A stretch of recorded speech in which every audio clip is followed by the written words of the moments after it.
Here's my last look at the 2009 case, things which I liked in the second best because they were interesting, and one or two I'd actually never taken out before. This is a new one, for instance. Look at this. This is extraordinary. It's what they call in Britain a real sellotape, which is sticky tape to help to hold things down, but it's got the appearance of being a zip. Can you see that, the zip effect? And the actual zipper is a little bit further on. There we are. There's the actual zipper. No, there it is. Oh, goodness me. So when you put it on a bit of paper, like this here, this is what it appears to be on a bit of paper. That's very sweet, isn't it? I do feel that actually ought to be the other way around, ought to be lengthways, because it should be when you unzip it, i.e. when you cut it open, that's when you can get access to the letter inside, or whatever it is. That's the idea of it. I think it's a very clever one. So I've never seen that since then. I've just got the one small reel of the stuff. What a clever idea that was. Perhaps a friend of mine gave it to me, knowing I collected unusual sellotapes. Here's an interesting thing. It came out in 2009, and a friend of mine sent me a newspaper cutting about it. We had a bit of mini crisis, the poor old Bank of England, when far too many crooks were making fraudulent coins, particularly the British £1 coin was hit very hard with lots and lots of counterfeiting, whatever it is. It's extraordinary amount of work was put into trying to detect them quickly. And the easy way to detect it, he said, and he sent me one of these coins, which I can't use because it's a false coin, is to look. This is the easiest mistake they made. There's the Queen's head of a normal coin, but hang on, when you turn it around this way like this, without rolling it over, that should be the same way up as well, and it's not. It's been upside down. What it should be is it's a dragon, I think, at the end back of this coin, and that dragon should be the other way up, or the queen should be the other way up. So that was the first indication that this was a false coin, but lots of other subtleties to do on the milling and lots of other things. Eventually they got to grips with it and reproduced a completely new issue of the £1 coin, and we haven't had the same trouble again. But it was a bit of a crisis in 2009, so I'm keeping that as a souvenir of that particular harum scarum. Yeah, nice one. Here's something I picked up on that year, which is a friend of mine said he had dozens of these. He's given them very cheap at a trade fair as a little gift. But what to do? It's made of plastic, it's bendable, it's very, very silvery. Well, I'll give you a clue. You're supposed to bend it like that into a tube. Now have you got it? Put it on your nose? No, no, no. You put it in a bottle. I haven't got a wine bottle, but this is a beer bottle. It'll have to do.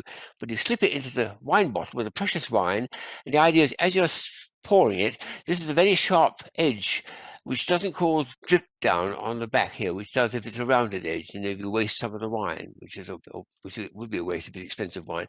So it's a very neat way of having a proper pourer for a bottle of something rather precious liquid, perhaps. And that's all it is, a little bit of plastic, give it a quick wash after you've used it and recycle it. Perfect little thing to give people. That was a nice one. Here's a very strange creature. It's made of cardboard and it's got gold and black, and it's got a paperclip, so I'm going to open it and show a bird emerges from the middle. There we are. I'm going to put that piece in there. And now it's made up, I can just zip it together or put it together somewhere. Just shove that in there with an end like it might hold it. Oh, in you go there, and over the top, and there we are. There's the inside of the piece with a paper clip.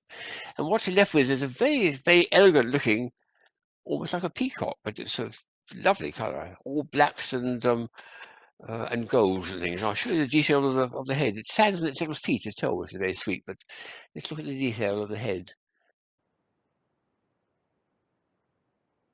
And there's its beak slightly protruding. I don't know what it's eating, something blue, a blue flower. But it's got a sweet little head as well, and it just looks so elegant with those feet as a piece of artwork. I think that's delightful. The last item is an exciting one for me because it's asking me to hit it with a hammer. Would you believe? You want to hit this with a hammer and destroy it? It's only a little ping pong ball. Well, it's not quite. It's a catch ball, and I met the guy who invented this in 1980. It was a little German, very well dressed, standing on his booth in Nuremberg, and all day long he's going catch that, and we can't do it the other way. Let's try it the other way. Catch that and catch that, just about. He did it all day long, chatting to you, and I'd take ages to learn how to do it. But when it comes to repairing or replacing the string, the elasticated string, how do you get at it? Well, this is a British design of it. And what you're supposed to do is, would you believe, hit it with a hammer. Hit it with a hammer? Well, that's what they say. So I've got a big hammer and I'm going to hit it. Not too hard, but I can't bear the idea of breaking a toy. See what it does. That's all it needs. It's got a little split in it, and I can put the finger there and open it up, and you'll see just how thick the piece is. This is extraordinary. It's no ping pong ball, this. It's really thick plastic. Oh my, look at that.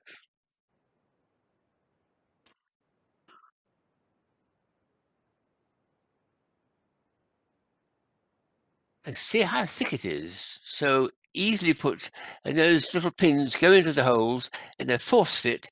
Once it's inside, it really holds it very firmly indeed. And let me just get this to go back again. I haven't used it enough yet to need to do this, but I was a bit alarmed at the idea. The instructions said it very clearly on the street. You've got to hit it hard with a hammer. So that's what I've done, and it's repaired it now. So there we are. That's the last of this set and the last of the videos. My goodness me. I've calculated that we've done about 450 of them since March of last year. And I started saying to myself, because I love numbers in my head, we've done 4 or 5, this is 5 toys, but more often 4 toys, and 4 times 450 is 1,800, it's almost 2,000. I reckon we've probably shown 2,000 toys over the last 15 months. Well, that's about a tenth of my collection, I think, so we can go on a bit longer yet. Anyway, next time we meet, I shall be in the studio, hopefully wearing something nice and smart, one of my favourite suits perhaps, with 4K cameras and proper lighting. It'll be nice to get back to it after such a break, but it's been fun.